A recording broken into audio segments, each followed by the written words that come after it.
السلام علیکم ورحمۃ اللہ وبرکاتہ۔ تو ناظرین، آج کی اس ویڈیو میں ہم بات کریں گے نماز کے واجبات کے بارے میں۔ نماز کے واجبات کتنے ہیں اور کیا کیا ہیں، آئیے جانتے ہیں۔ نماز کے واجبات 14 ہیں۔ نمبر 1، فرض نمازوں کی پہلی 2 رکعتوں میں اور سنن و نوافل کی تمام رکعتوں میں سورہ فاتحہ پڑھنا۔ نمبر 2،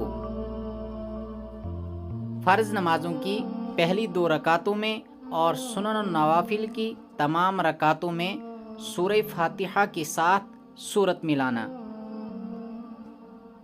نمبر 3، سورہ فاتحہ کو سورت پر مقدم کرنا، یعنی سورہ فاتحہ جس کو ہم الحمد شریف بھی کہتے ہیں کو سورت سے پہلے پڑھنا۔ نمبر 4، قرات اور رکوع کے درمیان ترتیب رکھنا، یعنی قرات پہلے کرنا اور رکوع بعد میں کرنا۔ نمبر 5، تعدیل ارکان کرنا۔ نمبر 6، قاعدہ اولا کرنا، یعنی اگر 4 رکعت والی نماز انسان پڑھ رہا ہے یا 3 رکعت والی نماز پڑھ رہا ہے تو 2 رکعتوں کے بعد جو ہم بیٹھتے ہیں اس کو قاعدہ اولا کہتے ہیں۔ نمبر 7، دونوں قاعدے میں تشہد پڑھنا، یعنی پہلے قاعدے میں انسان بیٹھے تو اس میں بھی تشہد پڑھنا ہے اور دوسرے میں بیٹھے تو اس میں بھی تشہد پڑھنا ہے۔ نمبر 8، لفظ سلام کے ساتھ نماز کو مکمل کرنا۔ نمبر 9، نماز وتر میں دعائے قنوت پڑھنا۔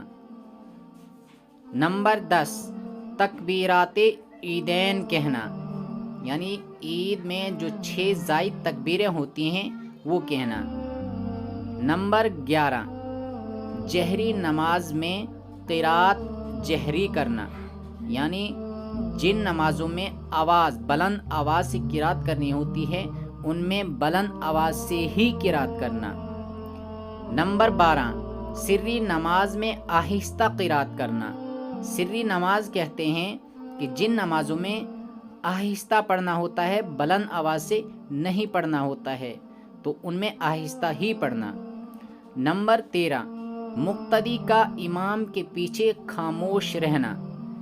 اکثر ہمیں اس چیز کا علم نہیں ہوتا ہے، تو امام جب قرات کر رہا ہوتا ہے ہم بھی پیچھے قرات کر رہے ہوتے ہیں، جیسا کہ نہیں ہونا چاہیے۔ تو امام کی اتباع جب انسان کر رہا ہے تو اس صورت میں خاموش رہنا ہے، البتہ تسبیحات اور تکبیرات وہ پڑھنی ہیں۔ نمبر 14، مقتدی کے لیے امام کی متابعت کرنا، یعنی امام کی اتباع کرنا۔ تو یہ تھے نماز کے 14 واجبات جن کا نماز کے ساتھ گہرا تعلق ہے، اور ان کے چھوٹ جانے کی صورت میں سجدہ سہو کرنا پڑتا ہے، تب جا کر نماز مکمل ہوتی ہے۔ امید ہے کہ آپ کو ویڈیو پسند آئی ہوگی، تو لائک اور شیئر ضرور کریں، اور ساتھ میں اگر ہمارے چینل پہ نئے ہیں تو سبسکرائب کرنا نہ بھولیں۔ والسلام علیکم ورحمۃ اللہ وبرکاتہ۔